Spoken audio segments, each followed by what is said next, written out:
Chains scraped the dark earth, a harsh rasp like iron grinding bone. Charity's hands trembled as she wrapped coarse cloth around her wrist, fabric steeped in ash and sweat, memories stitched from years under the master's lash. Her eyes fixed on the overseer's boot prints, pressed into dew-wet cane fields, silent echoes of yesterday's menace.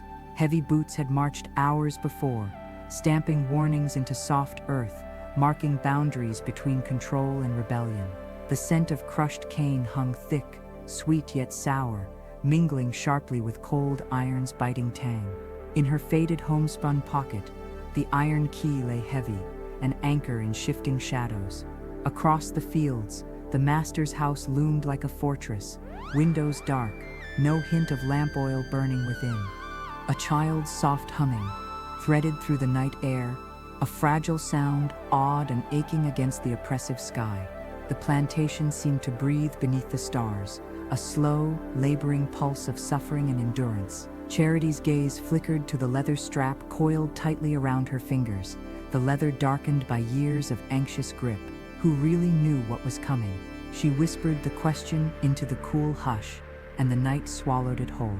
The ledger waited in the shadows, a brutal tally of names, tasks, and punishments inked faint and smeared. Every lash, every stolen moment of grief, recorded there in merciless strokes. The rustling of cane leaves overhead mimicked the sound of quill on paper. History is never lost, only carefully hidden beneath dust and flame. Harvest drew near, thick with threat and promise. The cane stalks themselves seemed to whisper secrets as the wind bent their brittle spines, the horizon trembling with the hesitant light of dawn. The scent of freshly cut cane drifted, heavy with the bitter smoke of last year's fire, a scar unhealed. Charity's hand clenched around the iron key, its cold, jagged edges biting into her palm like the vow she carried in silence. Would you bear such weight? This key, trapdoor, or escape? Each breath measured itself against the passage of night. The chill bit through threadbare sleeves, a thin barrier between flesh and the merciless air. Her heart fluttered beneath her ribs, a wounded sparrow caged. The slave quarters, built from rough timber and patched cloth, held within them a restless chorus, a hum of shared fear, held in tight, suffocating quiet. Beyond, the plantation was a heavy, pressing thing, a living presence that threatened always to crush what little hope remained. Charity's eyes traced secret paths in the mud, the hollow behind the crumbling stone wall, the gnarled root marking the end of the overseer's patrol. Each landmark could whisper of journeys taken in quiet defiance, footsteps erased by the night's gathering darkness. The slave codes, penned by distant hands and sealed with distant voices, felt both fragile and suffocating here. They hung over everything, like the cold mist that wove itself between the stalks of cane. She moved with careful, practiced grace, muscles taut beneath the rough homespun. The coarse cloth clung damp and heavy, sweat mingling with the cold kiss of morning fog. A sudden breeze scattered dry leaves, lifting with them the scent of old parchment and smoldering ashes, reminders of lives unwritten, pages Charity longed to rewrite. The master's house watched, a dark sentry, unmoving, its shutters drawn tight, hiding both fires and voices. Inside those walls, there was ignorance of what lay just beyond. But Charity knew, this night was a hinge between chains of yesterday and the trembling, uncertain edge of freedom. The house loomed heavy, a living weight, its silence more oppressive than any cry. A sudden clatter shattered the quiet. A pot tumbled in a nearby hut, a harsh sound against the night's lullaby. Charity froze, breath caught in the shadows, whispers sharpened into curses. A dog barked once, then silence. The echo burned in her ears, a sign most would never hear. The harvest would begin with dawn's first light, but the ledger, her ledger, would be rewritten in fire and blood. The iron key pressed hard against her side, a promise and a threat fused into cool metal. Around her, the enslaved gathered, their steps muffled on soft, yielding earth. Each face carried its own story of fear, resolve, and the fragile, flickering will to survive. What secrets does the night swallow? Which cries go forever unheard? The breeze shifted, lifting strands of hair from Charity's face. Her eyes caught the faint flicker of a candle in the overseer's quarters, a small flame dancing on the edge of discovery. Was he watching? The thought crept bitter and sharp, a blade of doubt twisting between her ribs. Yet her resolve found its footing, steeled itself. Her gaze returned to the fading boot prints, their edges blurring as dawn's pale fingers crept across the fields. The dew lifted, evaporated silent and relentless, like hopes held in darkness too long. The sun stretched its pale fingers over cane and earth and scattered the last of the night's secrets. Charity withdrew her hand, her breath calm now. The day awaited its reckoning. The beginning or the end. Dawn crept pale over the cane fields, dripping morning damp onto a worn ledger left open on a splintered table in the overseer's office. The pages, foxed with age and moisture, listed names, tasks, punishments, each entry scribed in hasty script, ink blooming where tears or sweat had smudged. Charity's entry, usually at the top, was ripped away, leaving a ragged edge, a silence forced between lines of ink. The room itself breathed wood paneling creaked with the weight of years, dust motes drifted in angled morning light, the air thick with the scent of lamp oil and something sharper, fear perhaps, or anticipation.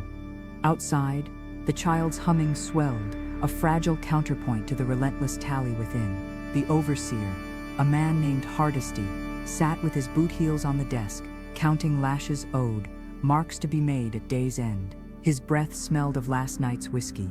His hands, stained with ink and dirt, drummed impatiently. The doctor's notes, tucked in the back of the ledger, were written in a cramped, coded hand, diagnoses meant for eyes that would never see them. Fever, lash, exposure. The word discipline appeared often, a euphemism inked over and over until the letters blurred. Charity, standing just beyond the open door, let her eyes trace the patterns of ink and absence. The ledger was more than a record. It was a living map of suffering, each name a story, each absence a wound. Her own torn page haunted her. Would the missing fragment be found? Hidden in a pocket, buried beneath a floorboard, tossed into the flames.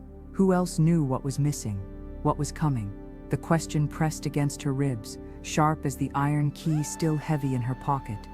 The plantation awakened around her, the rustle of homespun cloth, the clatter of hoes and scythes, the low murmur of voices weighed down by exhaustion. The air carried the scent of wood smoke and damp earth, the metallic tang of tools left out in the dew. In the kitchen yard, women stirred pots of cornmeal and greens, the smell of cooking mingling with the acrid bite of lye soap. The children, still half asleep, huddled close, their bare feet leaving faint prints in the dirt. Charity moved through the morning routine with practiced efficiency, her body remembering the rhythm of tasks. Even as her mind raced ahead, she checked the stores, salt meat, meal, a few withered vegetables. The overseer's eyes followed her, calculating, suspicious. The ledger demanded she account for every scrap, every moment. Yet there were things no ledger could capture: the weight of a whispered secret, the scent of fear on the wind, the tremor in a hand that reached for a key in the dark. What did the overseer see when he looked at her? Did he notice the way her gaze lingered on the ledger? The way her fingers twitched toward the torn edge? Did he sense the reckoning coiled beneath her skin? Or was he, like the plantation itself, too accustomed to the rhythms of control to imagine they could ever break? In the fields, the men and women bent to their work, backs bent beneath the rising sun. The overseer's lash cracked, a sound like bone breaking. A man cried out, then stifled the sound. Another mark in the ledger. Charity's hands clenched into fists, the fabric of her skirt rough against her skin. She had seen this before, would see it again, unless... The doctor arrived mid-morning, his coat smelling of camphor and blood. He entered the overseer's office without greeting, flipped open the ledger, added his notes in that secretive hand: fever, lash, exposure, discipline. The words were a litany, a cycle as unbreakable as the seasons. Yet today, Charity watched the doctor's face, searching for a flicker of what? Guilt? Complicity? Or something else? A secret knowledge shared between those who recorded suffering and those who endured it. At noon, the bell rang. The workers gathered in the shade, passing bowls of grits and greens, their voices low, their eyes darting toward the overseer. The house, the horizon, Charity ate little. Her stomach knotted with anticipation. She felt the weight of the key, the absence in the ledger, the tension in the air, a storm gathering just beyond sight. Would you notice, if you lived here, the way the ledger's pages shuddered when the wind blew through the open window? The way the overseer's hands twitched toward his whip even at rest? The way the doctor's coded notes hid as much as they revealed? Would you see the web of control tightening? Or would you, like most, learn not to look? In the afternoon, rain began to fall, a soft, insistent patter on the roof, the fields, the ledger's open pages, the ink blurred, names swimming into one another, history rewritten by water and neglect. The overseer cursed, slammed the book shut, wiped his hands on his coat. The doctor packed his bag, his face unreadable. The plantation breathed on, indifferent to the marks upon its skin. Charity moved through the rain, her feet sinking into the mud, her dress soaked through. She passed the slave quarters, the kitchen, the storehouses, her path a silent rebellion against the lines drawn in the ledger. She felt the eyes of the others upon her, their unspoken questions hanging in the damp air. What have you done? What will you do? Who else knows? The day wore on, the rain easing as evening approached. The overseer retired to his quarters, the ledger locked away, the doctor gone. The plantation settled into an uneasy quiet, the only sound the dripping of water from the eaves, the occasional cry of a night bird. Charity stood at the edge of the cane fields, the iron key cold in her hand, the torn page a silent witness in her pocket. The ledger was a record of suffering, but it was also a map, a way to trace the lines of control, to find the weak points, the seams where the fabric of the plantation might tear. Tonight, Charity would rewrite the ledger, not with ink, but with fire. Tonight, she would answer the question hanging in the air, the one the overseer had not thought to ask: who holds the key? But for now, the plantation breathed on, its rhythms unbroken, its secrets hidden beneath layers of ink and silence. The light faded, the shadows lengthened, and the ledger, with all its marks and absences, waited for the reckoning to come. Harvest knives flashed in the swollen light of morning, the cane sharp and brittle beneath the sickle's crescent. Charity moved with the others, back bent, each stroke measured, her body's memory of 1,000 such mornings. Sweat slipped between her shoulder blades, cloth sticky against skin, the smell of crushed stalks sweet and sour as bruised fruit. In the rows, the other women swung their blades, breath heavy, faces set, not looking, not speaking, but listening. Listening for the overseer's boot, the master's voice, the lashes snap. The fields hummed with cicadas, their song a high, trembling thread above the dull scrape of iron on cane. Charity's hands ached, palms rough, knuckles split, the knife's handle, slick with sweat, threatened to slip. She gripped harder, her fingers finding old calluses. The overseer stood at the edge of the field, watching. His gaze was a weight on her neck, a prickling at the base of her skull. She did not look up. She had long learned how to make herself small, how to vanish beneath the eyes of those who owned her. Yet today, the rhythm was off. Her body knew it before her mind. Something would break before noon. The master's carriage rattled down the lane, wheels kicking up dust, the horse's breath huffing in the heat. Charity did not turn, but she felt the field's collective breath, hit shoulders tensed, hands paused, eyes flickered toward the sound. The carriage stopped at the edge of the cane. The master stepped down, silk coat snapping in the wind, boots polished to a gleam. He carried a ledger under one arm, the other hand resting on the pistol at his hip. Charity's blade faltered. A stalk toppled ungathered. The overseer's lash cracked the air. A warning. She bent, retrieved the cane, kept cutting, but her pulse thudded in her throat, sweat cold now between her breasts. Would you have noticed, that morning, the tension in the field, the way the air thickened, the way the birds fell silent, the way the master's gaze lingered on Charity, as if sensing the reckoning coiled beneath her skin? Or would you, like most, have seen only the labor, the bent backs, the harvest inching forward under the indifferent sun. The master walked the rows, ledger open, tallying the day's work. He paused beside Charity, close enough that she could smell the lavender water on his skin, the tobacco on his breath. He reached out, gripped her chin, forced her face toward his. His thumb pressed into the hollow beneath her jaw, where her pulse hammered. His eyes were pale, cold as river stone. "You're slow today," he murmured. His voice was soft, almost kind. Charity swallowed, but did not speak. The field held its breath. He released her, stepped back, turned to the overseer. "See, she's fed. She'll need her strength." The words were a threat wrapped in silk. The overseer nodded, knuckles white on the lash. The master turned away, ledger tucked under his arm, boots crunching on dry earth. Charity watched his retreating figure, the way the sun glinted on his coat, the way the dust settled behind him. Her hands trembled, not from fear now, but from something hotter, sharper, a reckoning long delayed. Her fingers found the iron key in her pocket, its edges biting into her skin. She drew breath, steadied it, looked toward the other women. Their eyes met, brief as a spark, then flickered away. The field breathed again. Blades flashed. Cane fell. The sun climbed. The harvest inched forward. Sweat pooled in the hollow of Charity's back, the cloth clinging, chafing. The overseer paced the rows, lash snapping, voice rough as bark.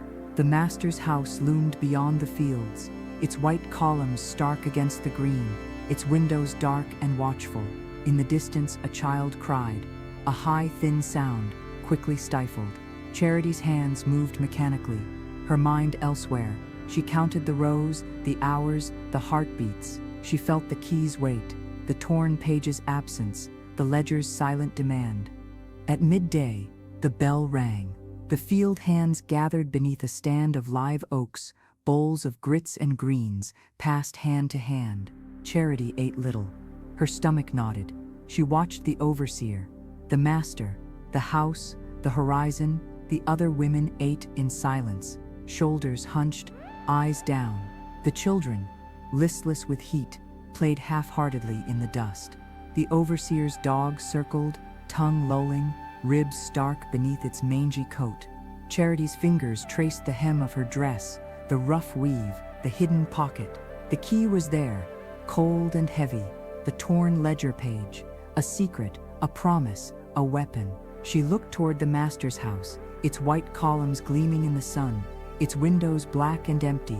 She imagined the ledger inside, open on the desk, waiting. She imagined the master, pen in hand, adding another mark, another tally.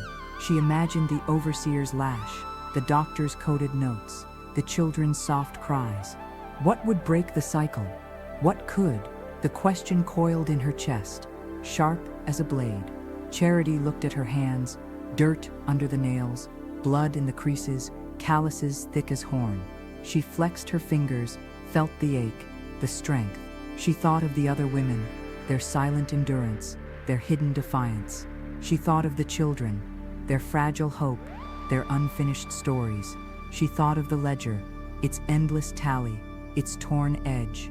She thought of the key, the door it would open, the reckoning it would bring. The bell rang again. The field hands rose, dusted off their skirts, returned to the rows.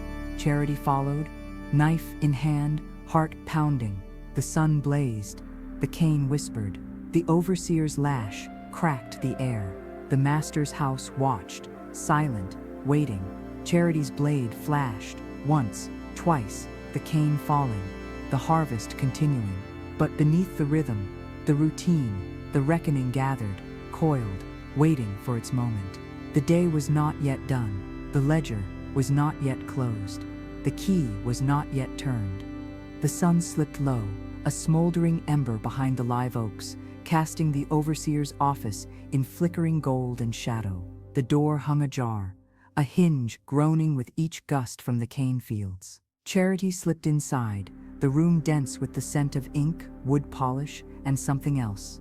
Fear, old and layered, caught in the cracks of the floorboards. Her bare feet whispered over the planks, each step measured, quiet as the hush before thunder. In the half-light, the ledger sat open on the scarred desk. The overseer's pen lay beside it, its split nib still wet. The pages fluttered in the breeze, revealing names, tasks, punishments, fading ink, but the numbers did not blur. She let her fingertips graze the paper, cool, dry, slightly rough, like the skin of a man who has worked outside all his life. The torn edge of her own entry prickled at her nerves. She could almost feel the absence beneath her touch. Who had taken it? Who knew? The question hummed in her chest like a plucked wire. A thump from outside. Boots on the porch. She froze, breath trapped in her throat. The dog growled low, a sound like the rattling of chains. The overseer's muffled voice, then laughter, hard and cold, echoed through the thin walls. Charity pressed into the shadows, heart pounding so loud she feared it might echo in the hollow room. But the voices receded, boots stomping away toward the master's house, laughter fading into the settling dark. She exhaled, slow and silent, eyeing the shelves stacked with punishment collars, coiled rope, iron shackles, each tool glinting dully in the dying light. The air soured with the stale reek of lamp oil. The office was a vault of suffering, each object a ledger mark given physical form. She ran a finger along a collar's edge, icy, unyielding, the metal biting just enough to draw a bead of blood. She wiped it on her skirt, the stain dark against the faded homespun. Would you, reader, step quietly through such a room, knowing every tool, every pen stroke was a claim upon your body? Could you resist the urge to shatter each iron ring, each leather strap, each ledger page, or would you, like Charity, move with care, listening for boots on the boards, for the rasp of a key in a lock, for the muffled cry that always seemed too far away? She turned toward the desk, her fingers closing around the iron key in her pocket, its teeth cool and familiar, its weight a promise. She slid it into the lock of the gun cabinet. The mechanism resisted, then gave with a soft, metallic click. The door swung open, revealing rifles, scythes, a single rusted pistol. The scent of gun oil and cold iron curled into the room. Charity hesitated, listening again. Silence. No boots, no barking, only the wind shaking the cane like a restless spirit. She reached for a rifle, hefted it, the wood smooth with use, but the barrel chill as the blade of a shovel at dawn. She set it down, reached for the scythe. The handle, worn by calloused hands, fit her own. The blade was not sharp, but it did not need to be. In this room, every tool was a weapon, every mark in the ledger, a wound, every absence a reckoning waiting to happen. She took a deep breath, the air sharp with the tang of metal and the faint, distant whiff of burning pine from the kitchen fires. Her gaze dropped to the overseer's ledger, still open. Her finger found a name. A child, 9 years old, sent to the fields after his mother died of fever. Another mark. A woman, lashed for dropping a basket, her punishment recorded in neat, slanting script. The scribe's hand was steady, the ink black, the lines unwavering. Charity felt something twist inside her. Hot and urgent, she seized the pen, dipped it into the inkwell, and paused. What to write? What could words do? Here, now, in the face of iron and rope and the implacable weight of the law. Outside, a nightbird called, high and lonely. The overseer's laugh floated back on the breeze. Closer now, Charity's pulse skipped. She set down the pen, slipped the key back into her pocket, and stepped to the window. Through the grimy pane, she could see the slave quarters, huddled shapes in the twilight, the soft glow of a single candle in one window. She imagined the mothers smoothing their children's hair, the old men rubbing salve into aching joints, the young men testing the strength of hoes and axes, wondering, always wondering, when the moment would come. The plantation breathed around her, slow and vast and indifferent. The air carried the scent of turned earth and smoke, of salt meat and sweat, of fear and hope held tight in secret places. She knew the overseer would return soon, would resume his tally, would mark each absence, each transgression, each act of defiance. But tonight, the ledger would not be complete. Tonight, the iron key was in her hand, and the gun cabinet was open, and the scythe was sharp enough. She slipped out the back door, the night swallowing her footsteps. Behind her, the office remained a tomb of ink and iron, of scars and silence, of marks made and marks erased. The plantation, vast and watchful, seemed to hold its breath. The air was thick with the weight of what was coming. The key, cool in her palm, was her answer. The harvest was not the only reckoning this night would bring.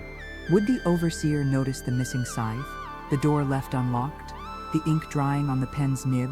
Would he sense the shift in the air, the restlessness in the quarters, the way the night seemed to tremble at the edges, as if something vast and unseen was stirring just beyond the candle's reach?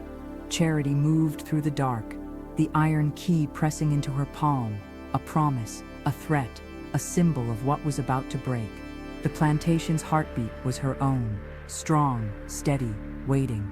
The wind lifted, rustling the cane, the sound like a whispered secret, a summons, a call to arms. The night was not over.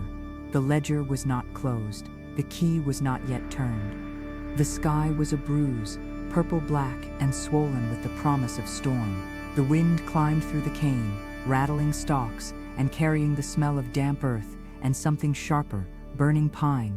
The scent Charity knew meant trouble, meant danger, meant someone was daring to light a fire where none should be. She moved between the slave cabins, bare feet silent in the dust, the iron key heavy and warm in her hand. The plantation hummed with a new kind of silence, not the quiet of exhaustion, but the hush before the flood, the dread before the storm. Charity's hands trembled not from fear, but from anticipation. Her spine was steel, her breath even. She stopped outside the overseer's empty cabin, door ajar, boots kicked off in haste, the sour milk tang of sweat clinging to the walls, and listened. No voices, no barking dog, no crack of the whip, only the wind and the far-off lowing of cattle, restless in the coming storm. She slipped inside, the wood floor cold beneath her feet, the room dense with lamplight and the bitter odor of gun oil. The scythe lay where she'd left it, blade dull but handle worn smooth by generations of hands. She hefted it, felt its heft, its balance. This was not just a tool of harvest, but of reckoning. Behind her, the others gathered in the shadows, men and women, their faces set, eyes bright with fear and something fiercer, hope, or something like it. A child clutched at her mother's skirt, thumb in mouth, wide-eyed, silent. The air was thick with sweat, tobacco, and the sharp animal scent of bodies pressed close in anticipation. Would you, if you stood there, feel the air prickle with possibility? Would your stomach knot at the thought of what was to come? Or would the promise of freedom, real at last, loosen the weight on your chest?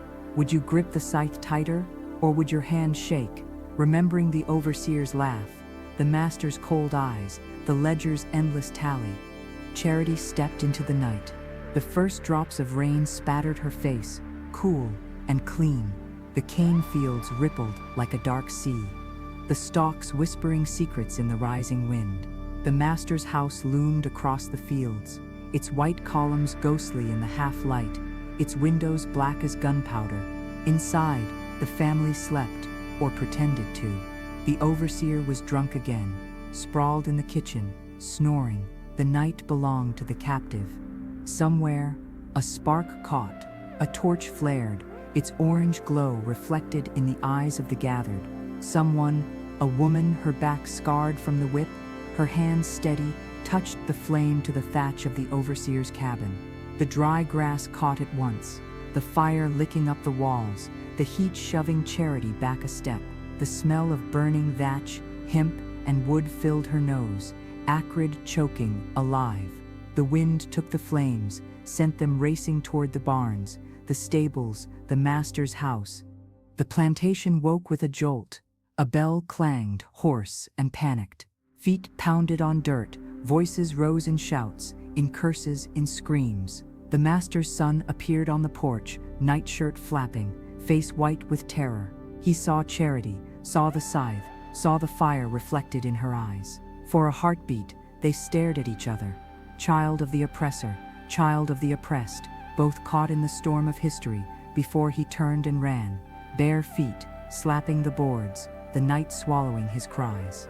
The others spread out, torches in hand, firelight dancing on their faces. The cane fields flared, the air thick with smoke and the sweet, cloying scent of burning sugar. The fire was alive, ravenous, unstoppable. It raced through the fields, devouring the harvest, the future, the past. The master's house was alight now, flames licking at the eaves, smoke pouring from the windows, the sound of breaking glass, of timber cracking, of someone, the mistress, screaming from an upper window. Charity stood at the center of it all, scythe in hand, iron key at her throat. The rain fell harder, but the fire was stronger, hungrier. The heat pressed against her skin, the smoke clawed at her lungs, but she did not move, did not flee. This was her reckoning, her ledger entry, her mark upon the world.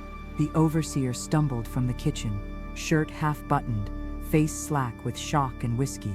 He saw Charity, raised a hand, whether in plea or threat, she could not tell, and then a blacksmith's hammer caught him in the temple, sent him sprawling into the mud. The plantation was chaos now, flames, shouting, the clang of the fire bell, the wail of a child, the scream of a horse, the steady, relentless drum of rain on charred wood. The others, men, women, even children, moved through the smoke like spirits, gathering what they could: food, tools, a jug of water, a quilt, a Bible, 40 souls, maybe more, slipping between the flames, the rain, the night, heading for the tree line, for the river, for freedom. Charity walked through the burning fields, the heat baking her skin, the smoke stinging her eyes. The master's house collapsed in a shower of sparks, the roof caving in, the walls groaning, the fire roaring like a living thing. The iron key burned against her chest. A brand, a promise. She did not look back. At the edge of the field, she paused. The rain fell in sheets. The fire hissed. The night swallowed the sounds of pursuit. The fields, the house, the ledger, all were ash now. The plantation's grip was broken, its hold shattered. Ahead was the river, the trees, the unknown. Behind was everything she had ever known, everything she had ever hated, everything she had ever loved. The past was a pyre, the future a question mark. Would you, if you stood at that border between fire and freedom, between the known and the unknown, turn back? Would you mourn the burning house, the lost harvest, the shattered world? Or would you step forward into the rain, into the dark, into the promise of something new? Charity took a breath, felt the iron key cool against her skin. The rain washed the soot from her face. She stepped into the night, into the unknown, into the beginning of her own story. The plantation burned behind her. The ledger was ash. The key was turned. Thin sunlight streamed through the attic's lone, dust-filmed window, illuminating motes that swirled like memories in the air. The historian, a woman of measured movements, ran her gloved fingertip along the spine of a ledger, its leather warped, its pages browned with age. The attic was cold, the scent of cedar and mildew, sharp as buried secrets. The house below, a carefully restored Charleston townhouse, generations removed from the plantation's ashes, was silent, as if holding its breath, waiting for the past to be read aloud. She lifted the ledger, felt the weight of its intent, the heft of all it contained, and all it had tried to erase. The cover crackled, its spine brittle. The first pages yielded to her touch. The ink faded, but still legible. Names, dates, tasks, punishments. The script was tight, economical, as if every mark had been a burden to the hand that made it. She turned the pages, listening to the whisper of paper on paper, the sound like a distant cane field sighing in the wind.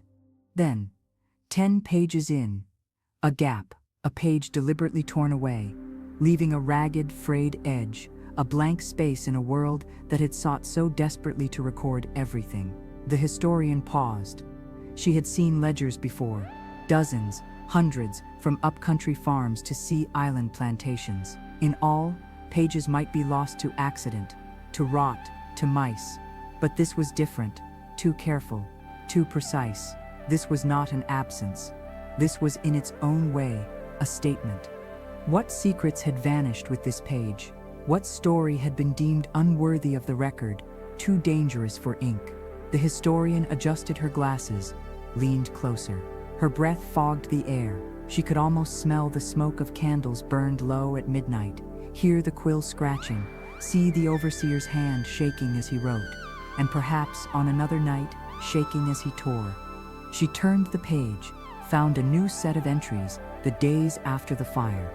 The handwriting was hurried, frantic. Phrases jumped out: lost, absent, unaccounted for. The numbers, always precise, grew erratic here. Mistakes in subtraction, smudges, lines scratched out and rewritten. The overseer's certainty had cracked. The illusion of control had wavered. The ledger had become in its way a confession. Something had happened that could not be undone, could not be fully recorded, could not be forgotten. In the margins, notes appeared, not from the overseer, but the doctor. His hand was cramped, secretive, his language coded, his diagnoses oblique. Fever, yes. Lash, certainly. But also, missing, unseen, unknown. The historian traced a finger along these words, felt the paper's slight raised texture beneath her fingertip. Somewhere, in another house, another attic, another trunk, there might be a diary, a letter, a child's drawing, something to fill the silence. But not here. Here, there was only absence, only the ledger's stubborn refusal to tell the whole story. Would you, if you held this ledger in your hands, feel the weight of all it had tried to erase? Would you see in these pages not just names and numbers, but faces, men, women, children, each with a story, a fear, a hope, a rebellion? Would you wonder, as the historian did, about the hand that had torn the page away, and why? She turned to the back cover. There, tucked between leather and board, a scrap of paper, brittle with age. She eased it out, held it to the light. A child's drawing, rendered in charcoal. A woman, a flame, a door flung open. The lines were bold, untrained, urgent. The woman's face was a blur, her arms outstretched, her mouth open, in song, in warning, in both.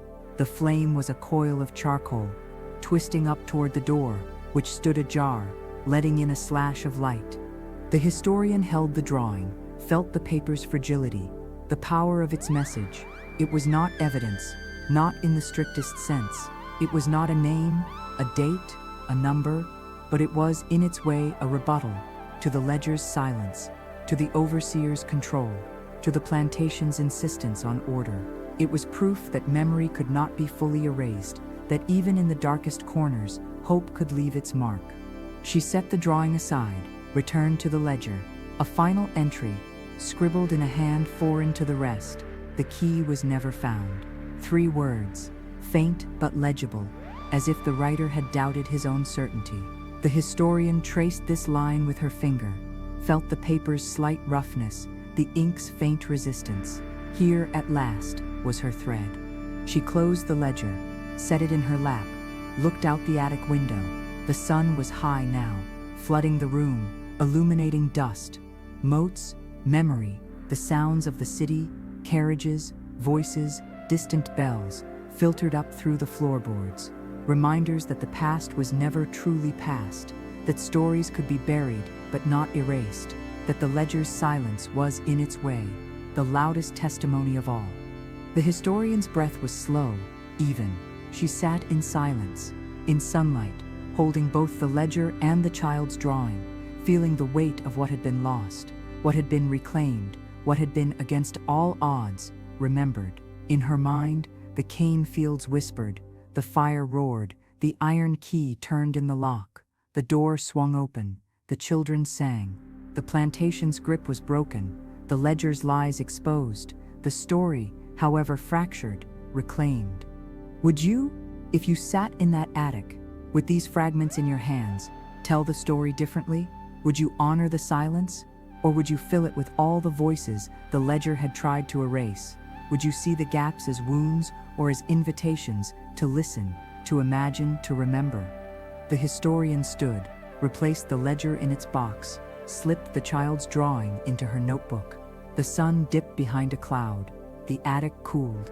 The house below resumed its quiet pulse, its careful pretense of order. But in the historian's arms, in her mind, in her notebook, the story lived, half remembered, half reconstructed, waiting for the world to hear it. The ledger was closed. The page was missing. The story, however, was only just beginning. The doctor's black bag sat open on the overseer's desk, its leather cracked with age, its brass catches dulled by countless nights in unlit rooms. Inside, bone saws, tourniquets, vials of laudanum, needles as thin as splinters. The scent of camphor and iodine filled the air, sharp enough to make the eyes water, thick enough to mask the sickly sweet smell of infection beneath. The doctor, a man with hollow cheeks and ink-stained cuffs, knelt beside the ledger, squinting at his own entries. His handwriting was cramped, his notes coded, his diagnoses obscured by euphemisms. Fever, lash, chronic debility, discipline, never the truth, never the whole story. The historian, standing in the chilly office, lifted a vial of laudanum, held it to the light. The liquid glowed amber, catching the single lamp's flame, the glass slick with a fine patina of dust. She uncorked it, inhaled. The scent was sweet, cloying, with a hint of licorice beneath the rot. Laudanum, for pain, for sleep, for silence. She set it back, took up the ledger, flipped to the torn page, ran her finger along the ragged edge. Why had the doctor's notes not been torn away with the rest? What secrets had been deemed too dangerous to destroy, too banal to erase? In the margins, between the lines, sometimes crowded at the bottom of the page, the doctor's private code appeared: circles, crosses, numbers, initials. She traced them with her fingertip, felt the paper's grain, the slight indentation of the pen. Her breath misted the air. The office was cold, the brick walls damp, the silence broken only by the distant cry of a gull and the ceaseless rhythmic lapping of the tide against the wharves. She imagined the doctor in this room, 100 autumns past, listening to the same sounds, writing the same lies, pretending not to see the bruises, the burns, the broken ribs, the wounds that could not be blamed on field accidents or illness. Would you, reader, in this cold room, with this black bag and this ledger, have written discipline for a lash mark? Would you have recorded fever for a man shaking from exhaustion, from terror, from poison? Would you have slept at night, knowing that your notes would never protect, only obscure? The historian turned the page, found a child's name, barely 8 years old, and beside it, the doctor's mark, dropsy. She peered closer, smelled the must of old paper, the faint metallic tang of dried ink. Dropsy was swelling, often from hunger, from overwork, from neglect. She thought of the child, small hands clutching at a swollen belly, eyes bright with pain, mouth dry with thirst. The doctor, perhaps, had measured the child's pulse, noted the swelling, shaken his head, prescribed a tincture. Then what? The child vanished from the records. The name faded, the memory swallowed, the body returned to the earth without a stone, without a story. She set down the ledger, walked to the window. The glass was streaked with grime. The view framed by iron bars. Beyond, the plantation's ruins were visible, charred timbers, weeds pushing up through brick, the scorched bones of the old sugar mill. The river, broad and brown, slid past, carrying the scent of salt and rotting fish. Somewhere downstream, the city still thrived, its docks crowded with ships, its streets alive with the clamor of commerce, of forgetting. Here, the past was quiet. Quieter still were the graves, unmarked, sunken, cradled by grass and shadow. She returned to the desk, opened the bag again. Beneath the instruments, wrapped in oilcloth, was a small journal, the doctor's private diary. She unrolled it, scanned the pages, found one entry, dated a week after the fire. The woman with the key is gone. The overseer is missing. The master's son claims ignorance. The children are silent. There are injuries, burns, broken bones, a gunshot, that cannot be explained. The ledger is incomplete. I am asked to sign papers for insurance, for payment, for oblivion. I will sign them, but what does it matter? The truth is unrecordable. She read the passage again, listened to the way the words echoed in the room. The truth was unrecordable. Was this regret or resignation? Guilt or complicity? The doctor had signed the papers, pocketed his fee, walked away. His black bag, his instruments, his codes, his silences, all were tools of the system, not of healing. The historian set the journal down, felt the cold seep into her hands. Would you, in that moment, have pressed for the truth? Would you have refused to sign? Would you have found a way to preserve the evidence, the names, the wounds? Or would you, like the doctor, have swallowed your questions, taken your payment, retreated into the shadows of history? She looked again at the bone saw, the vial, the ledger, the journal. These were not just relics of the past, but shards of the present, clues to the ways pain is remembered, to the ways silence is enforced, to the ways stories are lost and found. In the doctor's hand, cramped, secretive, she saw not just a man, but a system, one that sought to erase the body's truth, to sanitize the record, to render suffering invisible, unremarkable, forgotten. But the body remembers. The bones, the scars, the songs, the stories passed in whispers. These are the true ledger. The historian's breath fogged the glass. The river's scent mingled with the camphor. The office's chill seeped into her skin. She closed the bag, the ledger, the journal. The room was silent once more. The lamp's flame steady, the past pressing close, waiting to be heard. Would we recognize ourselves, if faced with the doctor's choice? Can a body remember what the mind has forgotten? No gavel fell, no judge's bench waited, no jury of peers gathered in solemn deliberation. In the aftermath of the fire that razed the plantation's storied heart, there was no court, no formal inquest, not even a marshal's report to mark what had happened or why. The law in South Carolina, or what passed for it in 1861, was not interested in the testimony of the enslaved. The silence of the white elite was not merely convenient, but resolute, a bulwark of denial, a mute ritual to erase the stain of insurrection and the shame of failure. A story burned along with the cane fields, and the smoke drifted over Charleston, over the river, over the cotton port, and vanished into rumor. The master's widow, draped in black silk, heavy with age and mourning, burned letters in the front parlor of her cousin's house, the only one that would take her in.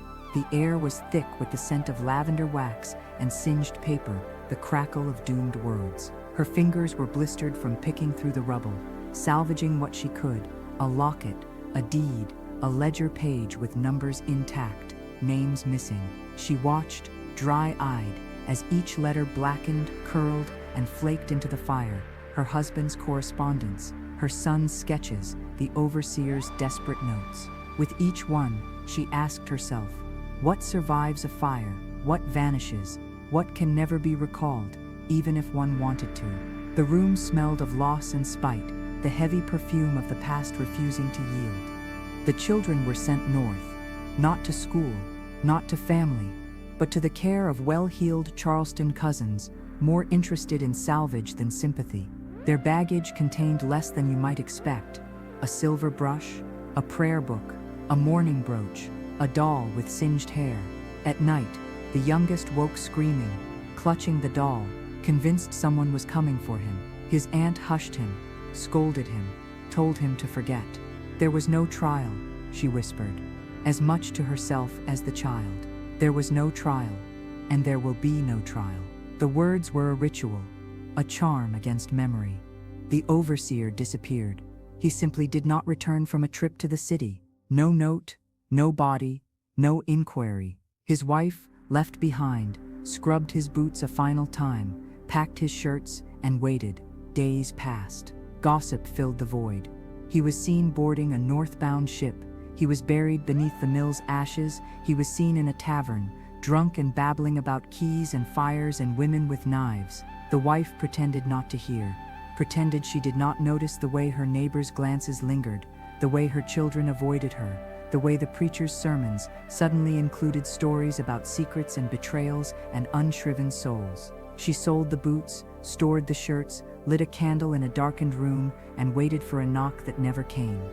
The preacher, who had never stirred himself for justice while the plantation stood, now held forth on sin and redemption. In his dim church, he spoke of charity, the woman not the virtue, and called her a Jezebel, a witch, a traitor to the natural order. His congregation shifted, uncomfortable, but listened. They had heard whispers in the quarters, stories passed in the night. Charity had walked through fire unscathed, had led the others north, had left behind only smoke and silence. The preacher's words were ash in the air, not truth but comfort. The fire was God's justice, he declared. The silence, God's mercy. The missing, God's enigma. A gossip in the market, hands gnarled from washing clothes, whispered a different tale. Charity drowned herself in the river, her pockets heavy with stones, her hands dripping with the master's blood. The river, after all, was known for swallowing what the land could not hold, but others said they saw her on the road, leading the others to the docks, to the woods, to freedom. Only the river mud knew for sure, and it kept its silence. The children played hopscotch in the yard, their rhymes echoing the gossip.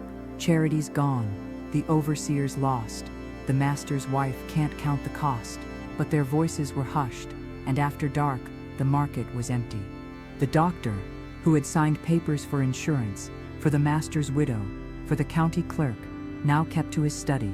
He drank wine that tasted of vinegar, wiped his spectacles, reread his coded notes. He heard the whispers too, that he had been paid to mark deaths as accidents, that he had covered the overseer's crimes, that he was complicit in far worse. He drank until he could no longer read his own hand, until the ledger's pages blurred, until the room smelled of sourness and regret. He wrote, in a shaky script, "The truth is unrecordable," and with each glass, each draft, the past grew darker, sadder, further away. What story is left when there is no trial, no confession, no verdict? What happens to guilt, to justice, to memory, when there is nothing but silence, ash, and rumor? The plantation was gone, the fields fallow, the ledger scorched, the overseer vanished, the children scattered, the master's widow burning letters, the doctor drinking himself blind, the gossip peddling stories, the river rolling on, indifferent. And Charity? Did she dance in freedom's light? Or did she sink beneath the river's weight? Was she vengeance made flesh, or a ghost stitched together from lies? Did she walk into legend, or was she swallowed by the silence she left behind? What remains of a life, of a crime, of a rebellion, when the system refuses to call it by its name? Every system has its defenses, its rituals, its silences, its secrets, its fires. Every system resists being named, being judged, being remembered in its own tongue. Every system erases what it cannot control, what it cannot explain, what it cannot bring to heal. The only certainty was the absence. No court, no confession, no ceremony, no closure. The only verdict was silence. The silence of the river, of the widow's parlor, of the empty overseer's cabin, of the doctor's study, of the gossip's mouth, of the ledger's torn pages, of the memory that failed, of the memory that lingered, of the memory that would not be still. The plantation's ashes cooled, the river flowed, the story became rumor, then legend, then silence, then nothing at all. The city, or what was left of it, woke to a mist so thick it clung to the skin like a clammy hand. Charleston, in 1861, was a city of silences. The shuttered windows cracked only by the occasional candle's glow, the docks quiet save for the slap of water against wood, the alleys still haunted by the scent of burning sugar, charred timber, and the acrid tang of cordite that never quite washed away. The children felt the silence most of all. That morning, the master's son, barely old enough to remember the taste of saltwater taffy, sat by the window, watching the mist roll in from the harbor. His cousins, 2 years older and wiser in the ways of loss, played with lead soldiers on the floor, each tiny figure's boots painted with real gold, each bayonet tipped with a dot of silver. The house smelled of camphor, of mothballs, of the pipe tobacco. his uncle smoked in the evenings when the ghosts came too close. From the window, he could see the river, the masts of ships, the flicker of lanterns where freedmen unloaded cargo under the watchful eye of the city guard. His memory was a jumble, the bright, searing flash of the fire, the way the cane fields had roared like a living thing, the way Charity had stood in the road, her face lit by flames, her hand clutching something small and metallic. He remembered crying, remembered running, remembered being pulled into the carriage, remembered the overseer's wife shouting, remembered the city swallowing him and his cousins, remembered the world turning inside out. Now, in this cousin's house, he was a ghost too quiet, too watchful, too scarred.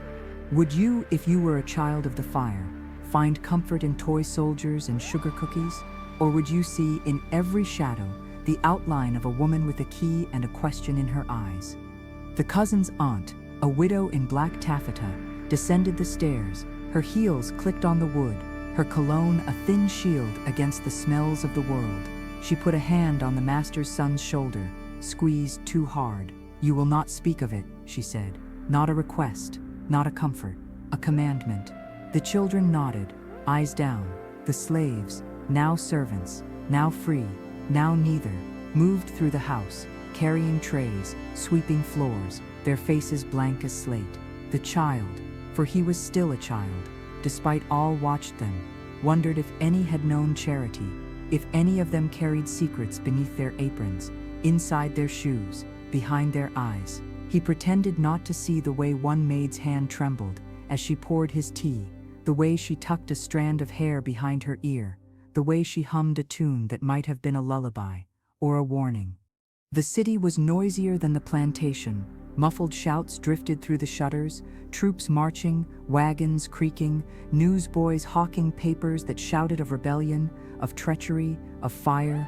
The air was thick with the scent of roasting coffee, of fish frying in lard, of horseshit and gun oil, and beneath it all, the low, sweet reek of the tidal flats the city was built upon.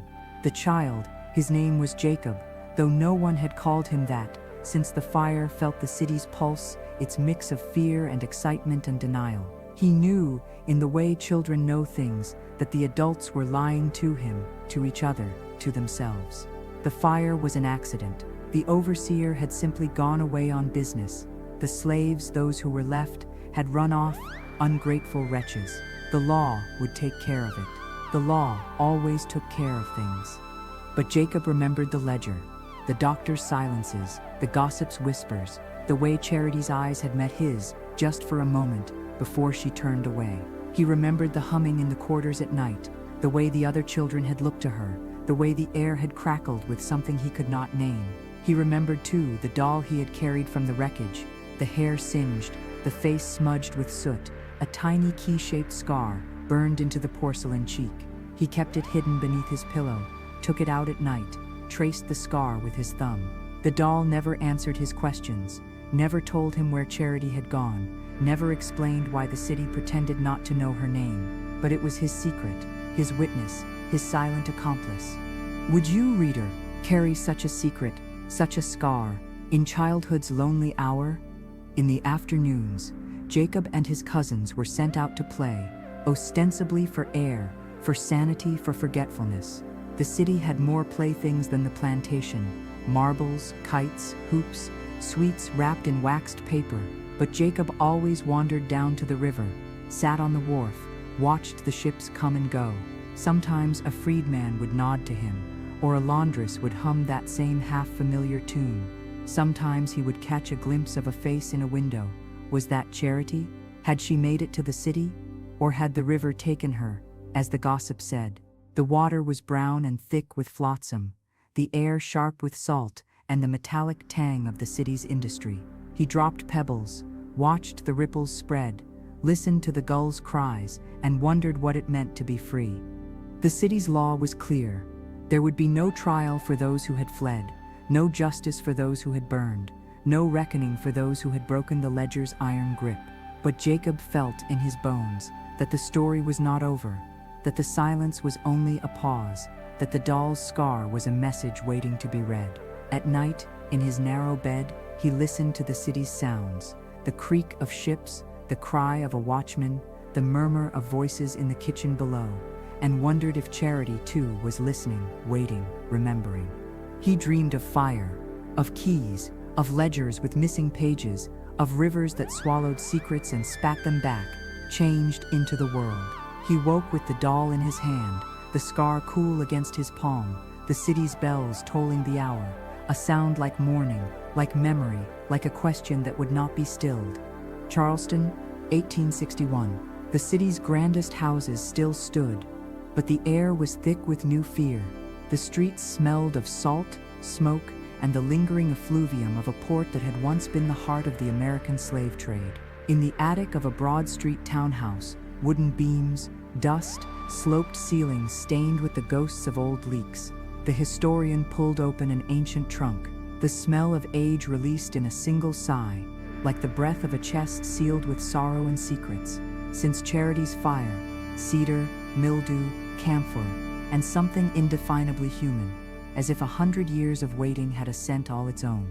The trunk's contents were a jumble: faded ledgers, oilcloth-wrapped packets, a pile of yellowed letters, a child's broken doll, a rusted key.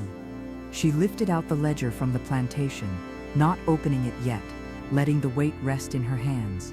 Then she took out the scrap, just a torn edge, foxed with time, barely the width of a thumb. On it, in faded ink, Woman Rosewood, 1861, iron key, 5 words, orphaned from their book, their story, the rest of the sentence torn and lost. She pressed the scrap between her palms for a moment, then unfolded it, held it to the attic's chill light, wondering at the chain of possession, the luck of survival, the random fate of scraps over ledgers, of dolls over people, of keys over chains.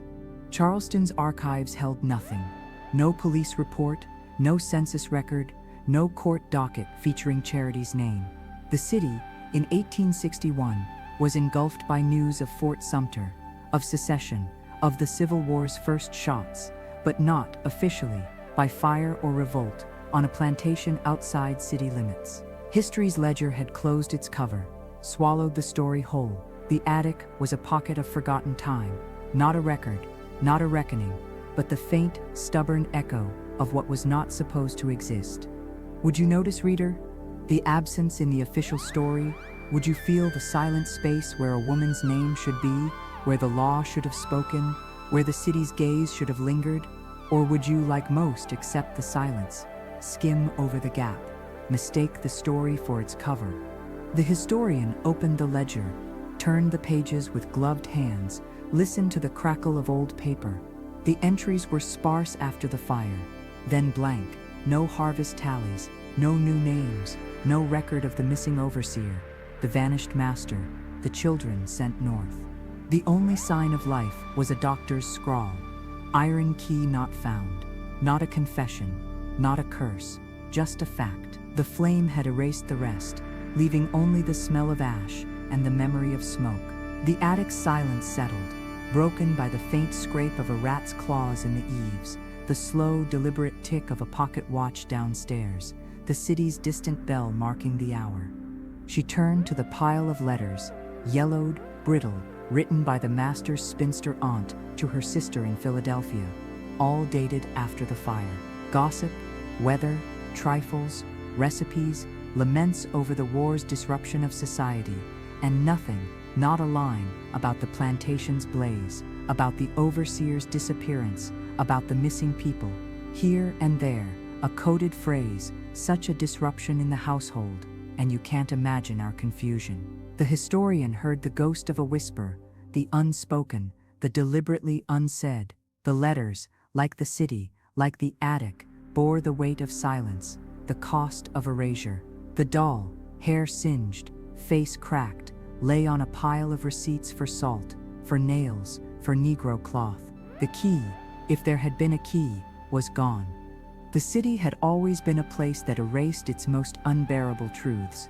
Charleston was built on silence. After Denmark Vesey's revolt, after Stono, after every whispered plan and every quiet escape, the city scrubbed its records, burned its correspondence, wrote its ledgers with omissions scrawled as neatly as sums. The historian knew this pattern, knew that what is not recorded can be lied about, can be forgotten, can be declared not to exist. She imagined the city's magistrates, its preachers, its merchants, its genteel ladies, each in their own way building the silence, brick by brick, letter by letter, ledger by ledger. But memory, unlike law, is not always obedient. Memory lives in scraps, in dolls, in songs hummed at the river's edge, in a child's nightmares. The historian, knowing how archives are made, how silences are curated, left the attic, her pockets heavier with absences than with evidence. She walked through Charleston's streets, which smelled now of salt and damp, of horse manure and gunpowder, of coffee and desperation. The city's slave markets had shuttered, its auctions silenced since secession. But the old cries, the old names, the old ghosts, these things clung to the brick, lingered in the salt air, waited in the shadowed alleys.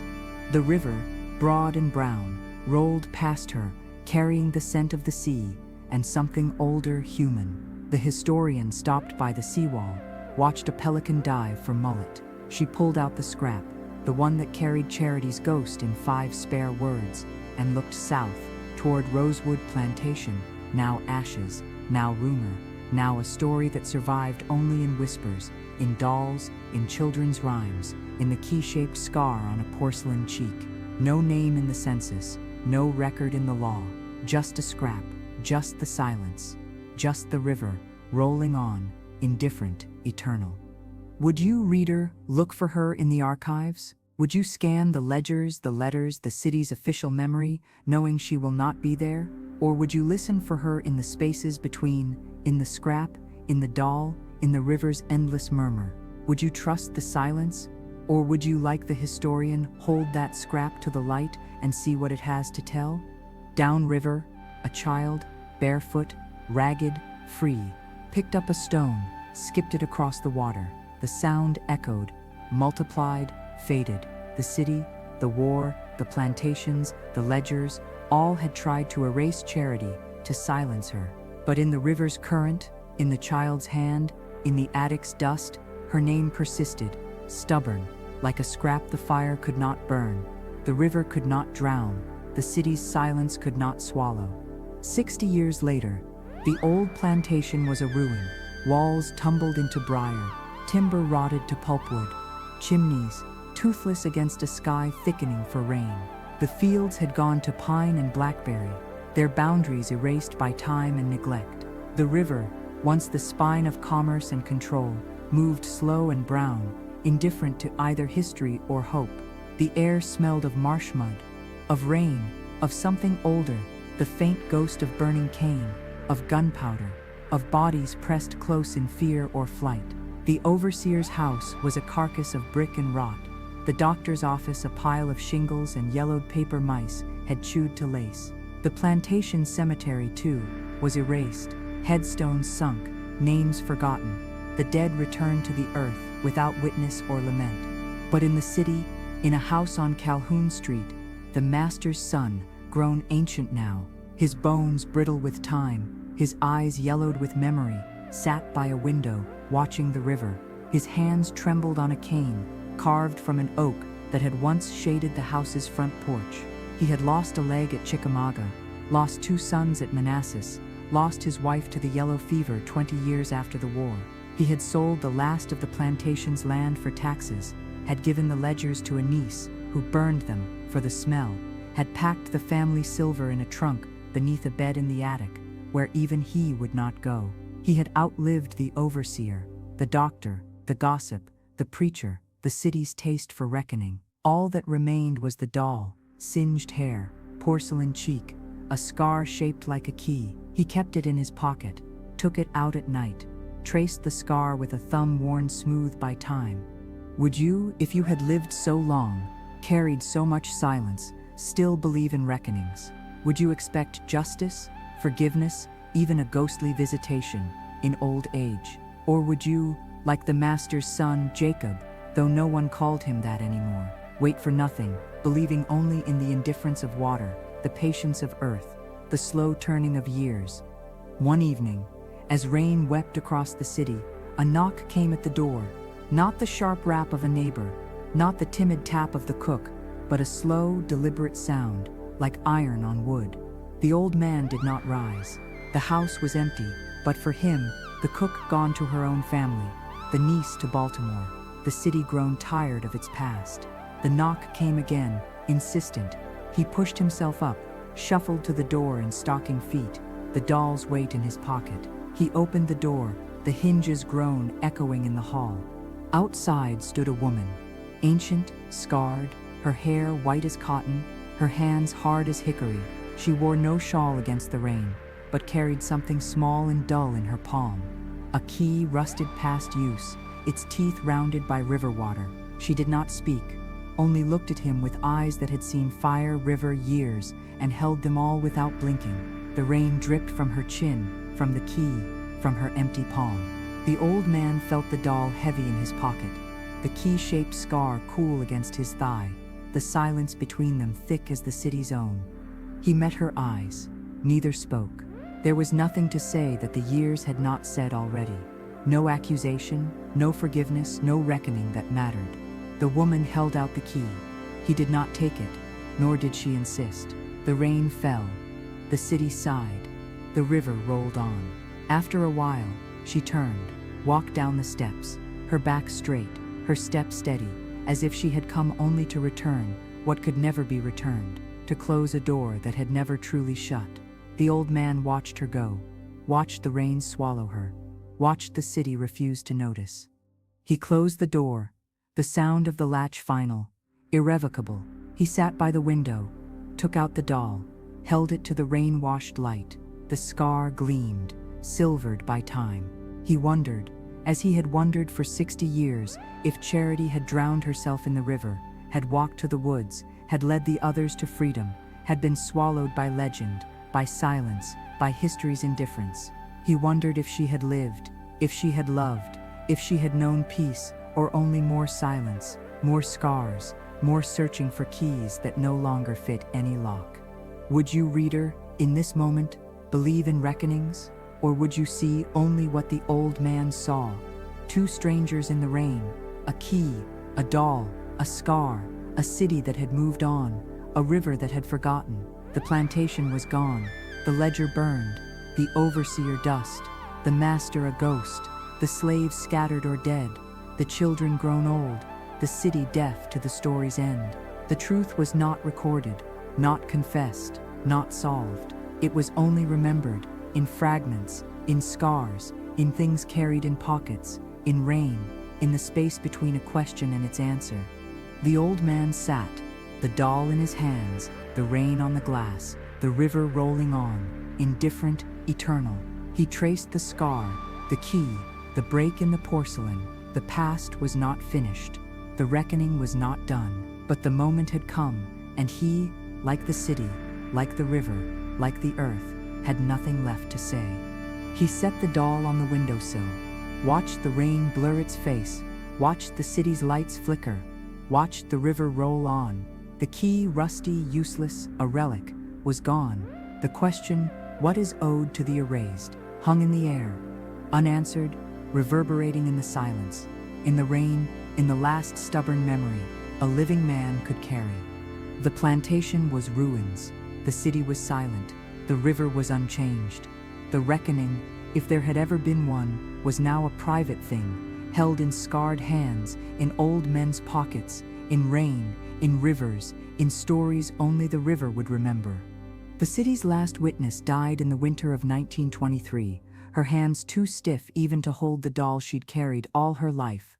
The doll, now a relic, lay beside her on the iron bed, its porcelain face cracked, its hair singed, its cheek marked with the scar of an old key's kiss. The room smelled of camphor, tobacco, and the faint ghost of river mud. Outside, Charleston streets were slick with rain, the gas lamps flickering, the river rolling on, indifferent. The city had rebuilt itself, over and over, after fort and fire and earthquake, after war and reconstruction, and all the silences in between. Its mansions shone, its churches stood tall, its markets hummed, but beneath the cobblestones, beneath the neat lawns, beneath the polite talk and the genteel pretense, the past lay restless, not buried, not solved, not reckoned with, only waiting. The woman, once a child on Rosewood Plantation, then a servant in a Calhoun Street kitchen, now a centenarian who could recall the smell of burning sugar, the taste of ash on the wind, had outlived the master's son, the overseer's wife, the gossip, the doctor, the historian, the river's oldest secrets. She had carried the doll through 6 decades, through war and peace, through freedom and its bitter aftermath, through all the ways the city tried to forget its own story. She had held the doll at night, traced the scar, imagined the woman, Charity, or maybe not, history had no name for her, who had set the fire, carried the key, led the others, vanished into legend or river or nothing at all.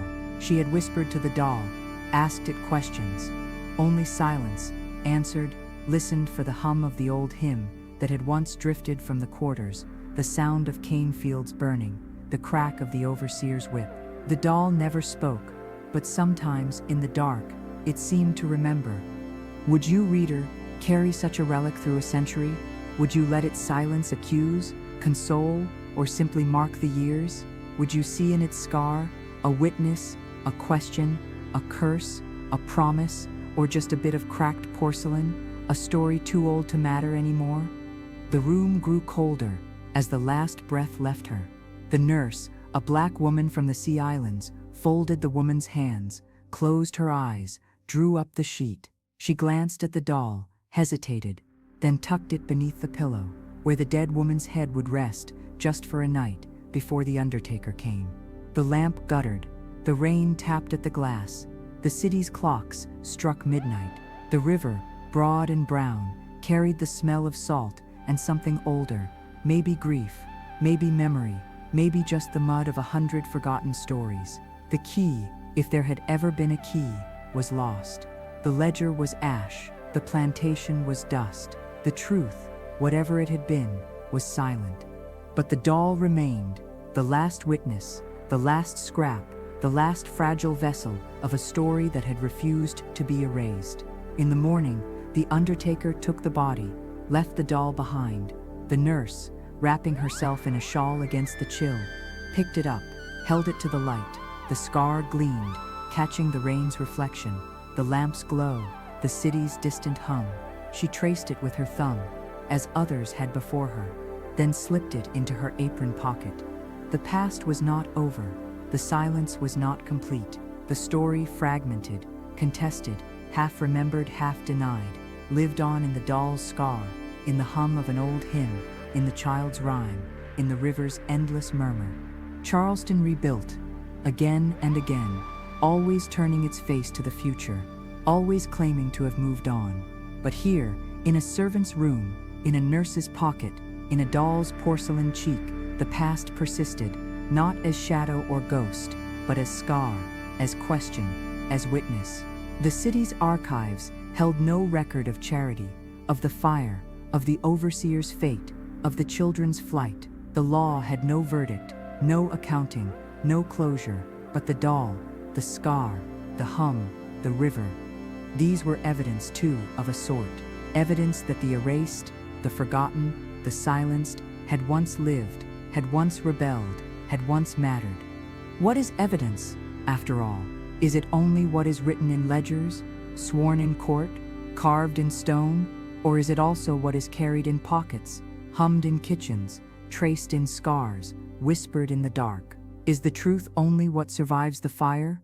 Or is it also what refuses to burn? What remains, despite the city's silences, despite history's erasures, despite time's passing, is the scar, the doll, the hum, the river's ceaseless, indifferent roll. The last witness is gone. The doll is lost. The scar endures. The river flows. The city turns its face away. The story, whatever it was, whatever it means, dangles in the silence, waiting. The plantation is dust. The ledger is ash. The key is rust. The children are ghosts. But the scar, the doll, the hum, the river, these remain fragments of a reckoning that never quite arrived, a question that never quite found its answer. What is owed to the erased? Who will remember? Who will listen?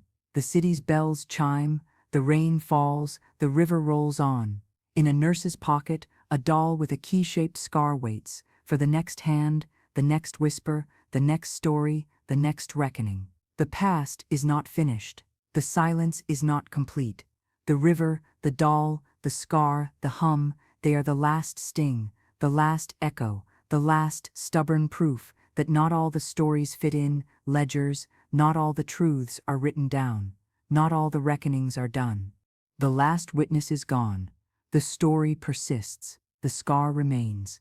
The river rolls on. The silence at last is broken by a hum, by a scar, by a question that will not be stilled.